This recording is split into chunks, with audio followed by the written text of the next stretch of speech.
Quelle folie de se mettre en danger pour des misérables et courts plaisirs de cette si courte vie, et de faire ainsi une mauvaise mort par laquelle commence une éternité malheureuse.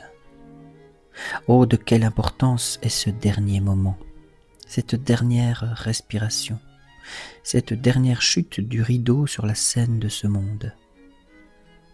C'est une éternité où de tous les contentements et de tous les tourments, c'est une vie ou toujours heureuse ou toujours malheureuse. Considérons que Jésus-Christ a voulu mourir d'une mort si amère et si honteuse pour nous obtenir une bonne mort.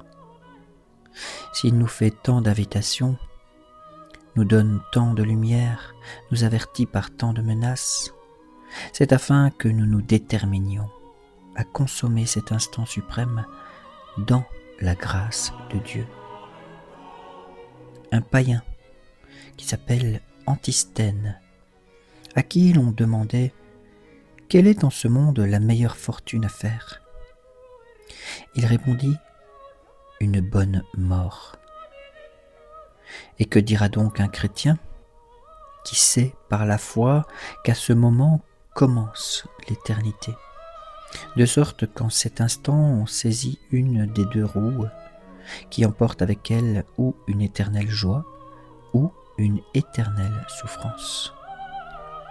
S'il y avait dans un sac 2 billets, portant l'un écrit l'enfer et l'autre écrit le paradis, et à tirer au sort, quelle précaution ne prendriez-vous pas pour avoir le bonheur de tirer celui qui vous donnerait droit au paradis?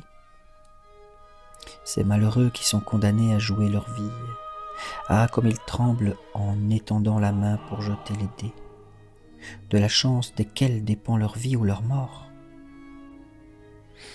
Quelles seront vos angoisses quand vous vous trouverez près de ce dernier moment, et quand vous direz « De cet instant auquel je touche dépend ma vie ou ma mort éternelle. Maintenant se décide ce que je dois être, ou bienheureux pour toujours, ou désespéré à jamais. » Saint Bernardin de Sienne rapporte qu'un prince, en mourant, disait tout consterné : « Moi qui possède tant de terres et tant de palais en ce monde, si je meurs cette nuit, je ne sais où j'irai loger. » Mon cher frère, si vous croyez qu'il faut mourir, qu'il y a une éternité, et qu'on ne peut mourir qu'une seule fois, de sorte que si ce pas est manqué, il le sera pour toujours, sans espoir de remède, comment ne prenez-vous pas la résolution de commencer dès cette heure même où vous lisez ces réflexions, à faire ce que vous pouvez pour vous assurer une bonne mort? C'est en tremblant qu'un saint André d'Avelin disait : « Qui sait quelle mort m'attend dans l'autre vie, si je me sauverai ou si je me damnerai. » Ainsi tremblait encore un saint Louis Bertrand, tellement que la nuit il ne pouvait prendre de repos à cette pensée : « Qui sait si je serai damné ?» Et vous qui vous trouvez chargé de tant de péchés, vous ne tremblez pas? Dépêchez-vous d'y remédier à temps. Décidez-vous à vous donner à Dieu tout de bon, et commencez au moins dès maintenant une vie qui ne vous afflige pas, mais vous console à la mort. Abandonnez-vous à l'oraison, la prière. Fréquentez les sacrements, le sacrement de pénitence et celui de l'Eucharistie. Fouillez les occasions dangereuses, et s'il le faut, quittez même le monde. Assurez enfin votre salut éternel, et soyez persuadés que pour assurer son salut éternel, il n'y a rien qui soit assez sûr. Prions. Ô mon cher Sauveur, que je vous suis obligé, et comment avez-vous pu prodiguer tant de bienfaits à l'ingrat que je suis, le traître que je suis, tel que j'ai été envers vous. Vous m'avez créé, et en me créant, vous prévoyez les injures que je vous ferai un jour. Vous m'avez racheté en mourant pour moi, et vous voyez dès lors les ingratitudes dont je me rendrai coupable envers vous. Ensuite, à peine venu au monde, je vous tournai le dos, et me livrai ainsi à la mort, à la corruption. Mais vous, par votre grâce, vous m'avez rendu la vie. J'étais devenu aveugle, et vous m'avez ouvert les yeux. Je vous avais perdu, et vous m'avez permis de vous retrouver. J'étais votre ennemi, et vous m'avez fait votre ami. Ô Dieu de miséricorde, faites-moi connaître mes obligations envers votre bonté, et faites-moi pleurer les offenses que je vous ai faites.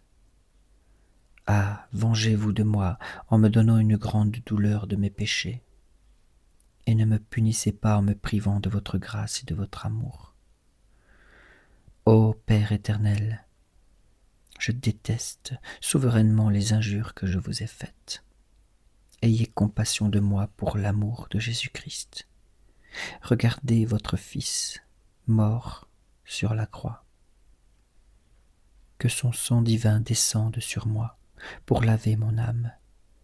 Ô Roi de mon cœur, je suis déterminé à repousser toute affection qui ne serait pas pour vous. Je vous aime par-dessus toute chose. Venez donc régner, vous seul, dans mon âme. Faites que je vous aime et que je n'aime que vous. Je désire vous plaire autant qu'il m'est possible et vous contenter pleinement le reste de ma vie. Bénissez, ô mon Père, bénissez ce désir de mon cœur et donnez-moi la grâce de me tenir toujours uni à vous. Je vous consacre toutes mes affections, et désormais je ne veux plus appartenir qu'à vous, mon trésor, ma paix, mon espérance, mon amour, mon tout. Et j'espère tout de vous par les mérites de votre divin Fils, mon Sauveur. Ma Reine et ma Mère, ô Marie, prêtez-moi le secours de votre intercession. Ô ma Mère, priez pour moi.